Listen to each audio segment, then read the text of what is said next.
Welcome back, ladies and gentlemen, to the 2024 Annual State of Coaching.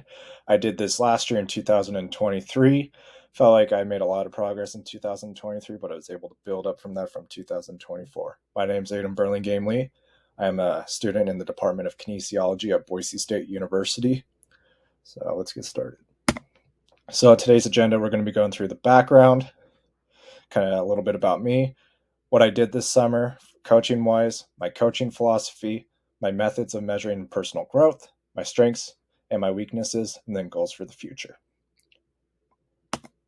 So, a little bit about me. I started coaching in 2022 at Rocky Mountain High School in Meridian, Idaho, and Scott Kreiner and Chris Keelig really helped me out start that process.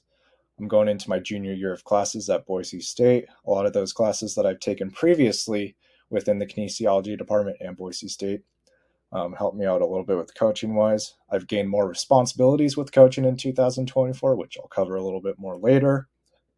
And then I'm also more involved in the NSCA community, which, if you don't know what NSCA stands for, it's National Strength and Conditioning Association.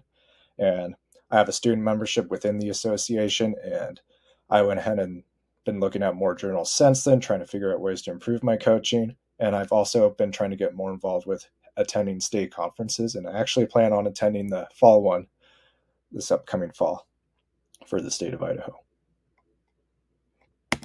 So before I get quite started with talking about coaching wise, I kind of want to talk a little bit about my programming a little bit.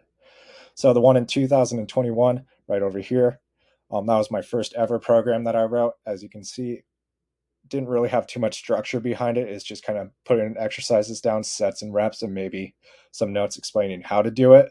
In 2023, I've changed my method a little bit, and I've kind of been going along with the Olympic lifts, my S1 movement, my S2 movement, and my accessory movement towards the very end that complements my S1 and S2. And accessory movements are usually kind of more dumbbell or kettlebell based movements that are complement the S1 and S2 movements. And also with my programming, I didn't really include much of a note section, but this is also kind of makes it more important for me to explain what we're doing and how I want it done. But I've changed that method up a little bit. So, summer coaching. This is my third year in the program at Rocky Mountain. This was also my first summer of actually leading workouts for the freshman players. I only did the field drills only, and then I had some help up in the weight room from Ethan and the guys that off the field. I learned a lot about how they correct technique and how they give out their workouts in the weight room. And I learned a lot from the guys that off the field. Also this summer, it exposed me to areas of my own coaching that I feel like I need more development and growth in, but also kind of what I'm really good at. Player buy-in is crucial to both team success and player and coaching communication. And some of the ways that I build my buy-in with the guys is by having small talks during our static stretching in the morning, like right before we moved into our dynamic warm-ups, because it's important to build those player buy-in and have good communication skills with your players. So my coaching philosophy, I kind of like to think of the process as it takes time and also focus on the little details. And one of the things that I've learned from watching some of Jody Garacio's presentations is that the little details matter, because those details can be the differences between wins and losses. I kind of also wanted to translate my coaching philosophy to that of like building a trophy, as the process for building a trophy also takes time and the attention to details. And I'll dig into that a little bit more. So with trophy building, this is kind of what's called the casting phase, or as I like to refer, the off season. So basically, this is where we're getting kind of the materials that we need to start building our trophy, kind of like getting our players, building our team model or philosophy for the season. We hire coaches as needed. And then this is also where we kind of start our off-season training. So when we pour the molten, where we pour our kind of molten gold or whatever material we're using for our trophy, this is similar to kind of starting the off-season training with kind of building our foundation with our strength and our power movements. So kind of focusing more on building our strength and getting that up. So our smithing phase, and this is kind of more of our summer block type of work. So this is basically kind of like once our trophy kind of cures a little bit and kind of gets its rough shape, this is where we kind of start getting our trophy, kind of seeing what it's starting to look like, or in this case, getting our team closer to what they'll look like on the field. So this is where we also kind of introduce in a sports performance type context where we introduced our speed and agility training, and then we kind of lower the weight. We're not focused as much on building the strength and power as we are kind of starting to build the endurance, and we keep the weight usually around 40-60% max. And this is also kind of where we focus on building that endurance.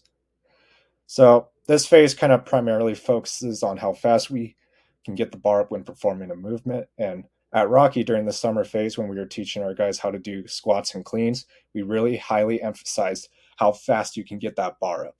How fast can you get that bar up by, like, we don't care about the weight. I just want to get you have the power to get that bar up as fast as you can. And I like to emphasize a lot, these are football players, not bodybuilders, not Olympic lifters. These are football players, and our job is to ultimately protect their bodies out on the field. All right, so our polishing phase. So this phase is kind of more of the maintenance phase, kind of where we are focused primarily more on our football play and kind of maintenance with conditioning, kind of focusing more on our static, dynamic stretching, and kind of less on the weight end of things. So this is kind of this is the stage where we're trying to maintain what we built earlier and keep our bodies strong and protect them, and lift only to maintain our strength and our power. But there's still a high emphasis on our speed and agility. And this is kind of also where fall camp begins too. So this is kind of summarizing the process a little bit. So phase one of our lifting right here, this is kind of primarily more of our lifting, kind of building our power and strength, mainly in the winter and spring. Phase two is kind of where we start out with our summer block. And then phase 3 and 4, they're kind of intertwined with each other. Phase 3 is kind of more primarily of our fall camp.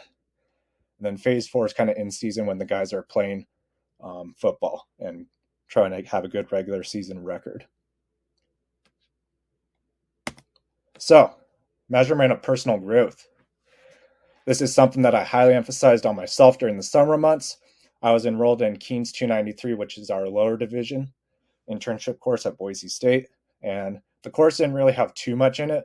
It's just mainly 2 reflection papers periodically throughout the semester, one midway through, one at the end. And there are some smaller assignments tagged along with each of those reflection papers. So to enhance my learning a little bit, I went ahead and started my own Canvas course site, and I did this by creating weekly reflection assignments. And I did these to help aid when I had to write the big reflection papers for my internship course during the summer, because those papers were usually pretty lengthy for my actual internship course, but having those weekly papers helped aided me when writing the big ones. So, and I would grade my own papers out of 5 points. And I did this based on the detail and effort given. And because I really wanted highly detailed papers so that I knew every single detail of what went well and what didn't go well and how I can improve on that. And also to avoid any bias, because you're thinking to yourself, man, you're just going to give yourself perfect grades all the time. So I would wait at least 3 days after I submitted my own papers to grade them. And to put this in perspective, I only gave myself 3 perfect 5s out of like the 9 reflection papers during this summer. And I realized this method actually started to work so well, in fact, that I decided to implement it during the academic year. So that way I can focus on my academic growth and ask myself, okay, so what went well this week based on your academics? And then what didn't go well? And then how can you improve on that? Because having critical thinking on how well you're doing in school is crucial to success, especially at the collegiate level, where everything matters, because I want to get to grad school someday. All right, strengths. So I had a strong buy-in throughout the summer. I'd usually do this, just asking players how their days are going, having some small talk and showing them that I actually care about them, because caring coaches can help create good athletes. I also felt very confident this summer, mainly because this was my 3rd year, and there wasn't really as much nerves as there was previously. So, and taking the field for the first time, though, it was kind of nerve-wracking, but I did it. I was proud of myself for doing that. Also, one of my bigger things I felt pretty good about was being able to teach the guys 3-pointers, and with a little bit of help, kind of highly emphasizing certain points of the movement, I was able to help teach the guys that a little bit. And then also to kind of reinforce what I taught them, I sent out a video similar to what I taught them in practice. So now they have something to look back on if they need help with their 3-pointers. Then also, I felt pretty good about adjusting my coaching types as needed for the most part. So changing my style of coaching kind of can help not make coaching as stale. So my weaknesses. So one of my weaknesses I felt like was not being as hard as I should be sometimes. During the summer months, working with football players, building that buy-in is great, but sometimes I'm not saying my players are bad by any means, but they can try to they can get off task a little bit. Especially one of the big things I felt like this summer was when I was trying to explain instructions, they wouldn't be quiet. I felt like I should have gone a little harder on the punishments, like have push-ups and stuff like that. I kind of started to get better at that as the summer progressed, especially towards the end, because when I'm talking, it's very important that they listen to my instructions. And then with communication, kind of, I feel like in a way it tags along with not being as hard. So communication was kind of hard because when guys are talking while I'm trying to explain, it can definitely lead to some confusion of like what we're doing. So I felt like that kind of played a little bit along with that. But for the most part, I try to combat that communication skills by moving around a little bit more, because the more I moved around on the field and tried to get to various areas of the field so that everybody knew what was going on and how I want the movement done. And then also I still had some mild self-doubt. And to me, this is kind of a big one because last summer the self-doubt was a little bit more because I was like, man, I feel like I can't do this. But having that confidence in me definitely helped a little bit more. And the more I was out on the field coaching, the better I felt. The better my coaching, I feel like, progressed. And so self-doubt has kind of been one of those things that's just been with me my whole life, honestly. I've had it in anatomy where I'd like pick an answer on an exam. I was like, that I felt like I knew, but then I doubt myself at the last minute and change the answer. And then I ended up having to correct before. It kind of sucks.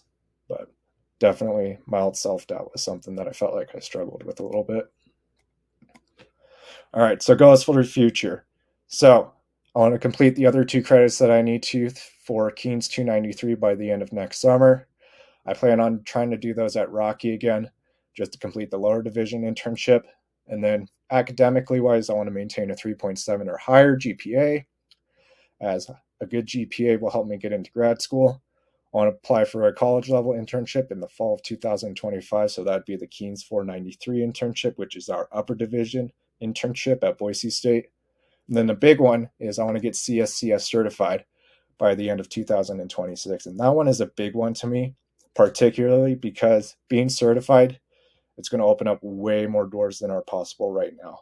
And also too, I want to get certified before they change the standards, because in 2030, I'll need to have a bachelor's degree in order to be eligible for the exam. But right now, as it stands, I only need to have senior status in college in order to take the exam. So I also am shooting to try to get a graduate assistantship during my years of grad school. That'll help me both pay for school, but also allow me to get more coaching experience with coaching college guys and better prepare myself for the workforce. And then eventually, at the end of the day, I just want to coach and lead a Division I football program, FBS or FCS football. And particularly the way I've kind of thought it out already is like I kind of want to work my way up the ladder. If I started FCS, great, and work my up to like the Power 4, that's even better. But my game plan is to kind of start out at the FCS, work my way up to a G5 school, and then work my way up to a Power 4 program. All right. Well, thank you again for taking your time to listen to my presentation. I'd also like to give a couple of thank yous to the coaching staff at Rocky Mountain for allowing me the opportunity to work this summer. The players for trusting me and coaching them this summer and the previous summers. And also, I would like to give a big thank you to the staff at Boise State that kind of helped motivate me and keeping along with my goals and keeping me on track. So I want to say thank you again for everything that everybody's done to help me get to this point, and I look forward to what's going to be up next in 2025 as Boise State Athletics motto is, what's next? So I'm excited for next year. Thank you.